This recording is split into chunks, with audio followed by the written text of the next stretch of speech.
Perkenalkan, nama saya Muhammad Bingala Zulfandaya, NIM 6211420064 dari kelompok 1B. Saya ada tugas biokimia tentang ubiquitin proteasome system. Ubiquitin proteasome system atau UPS adalah suatu sistem yang mengontrol kualitas protein pada siklus hidup Plasmodium falciparum. Sistem ini sangat berperan penting dalam regulasi siklus sel Plasmodium dengan cara mengkonjugasi seluruh bentuk dari protein untuk membentuk kompleks protein terpoliubiquinitasi yang pada akhirnya akan didegradasi oleh proteasom. Sistem ubiquitin proteasome atau UPS merupakan sistem yang sangat penting di mana protein, terutama protein yang short-lived, didegradasi pada sel eukariotik. UPS dapat mendegradasi protein yang misfold atau misassemble sebagai akibat dari mutasi stres lingkungan efisiensi folding intrinsik.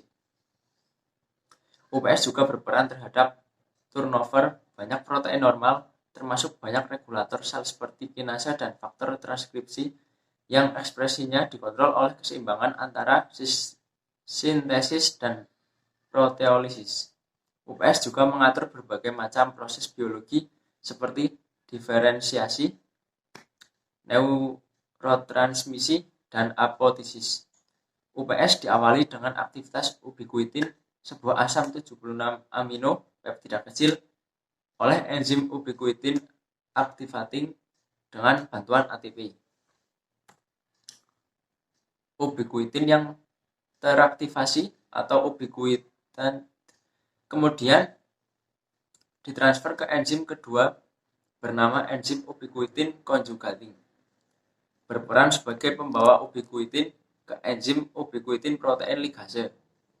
Kemudian mengenal substrat di mana ubiquitin akan melekat di protein target atau lisin, membentuk rantai poliquitin atau minimum berjumlah 4. Rantai poliquitin ini akan didegradasi oleh proteasom. Proteasom merupakan sebuah kompleks yang terdiri dari inti katalik berbentuk barrel shaped. Dapat ditutup pada kedua sisi dengan partikel regulator. Kompleks ini merupakan peran penting pada langkah awal proteolisis substrat, termasuk mengenal substrat poliquitin dan membantu membuka ikatan atau unfolding, membuka lubang proteasom dan translokasi substrat ke ruang proteolitik dari inti untuk didegradasi menjadi peptida-peptida kecil. Rantai poliquitin disingkirkan dari substrat sebelum memasuki inti proteolitik dan didaur ulang menjadi ubiquitin bebas dengan menggunakan enzim deubiquitinating enzim. Tutup atau cap terdiri dari tutup bagian atas dan bagian dasar. Bagian dasar terdiri dari 6 buah subunit ATPase dan 3 buah subunit non-ATPase.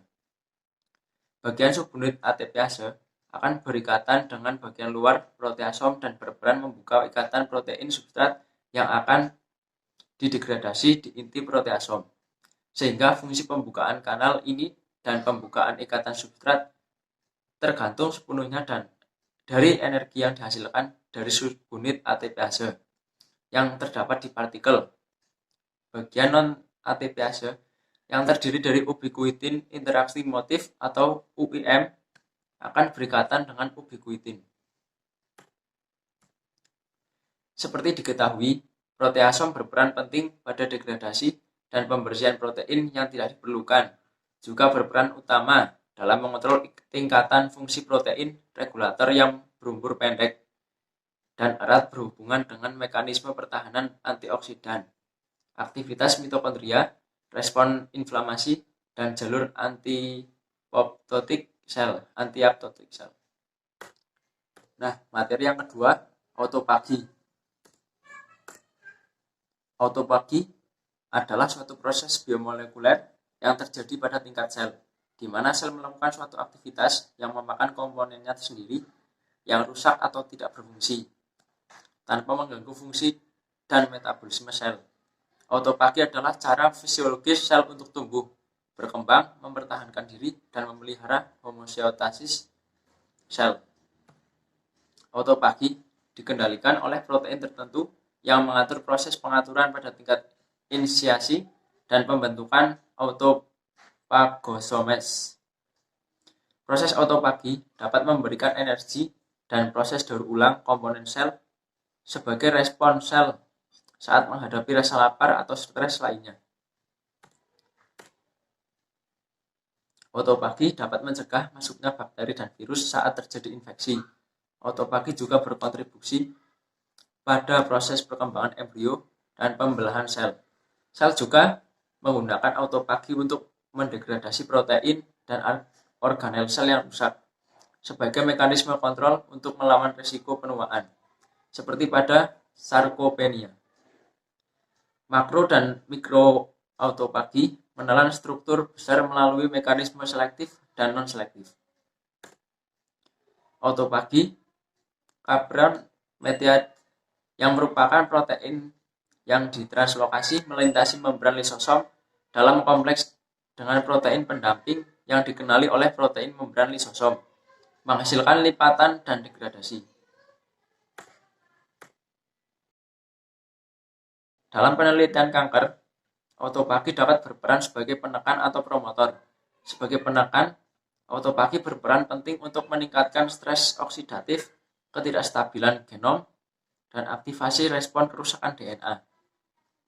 Sel kanker juga bergantung pada autofagi untuk bertahan hidup, karena tumor bergantung pada suplai nutrisi untuk pemeliharaan proliferasi sel yang cepat. Seringkali, proses seluler seperti apoptosis dan peradangan dikaitkan dengan berbagai jenis penyakit. Dengan hadapan autofagi dapat mencari biomarker atau target obat yang potensial.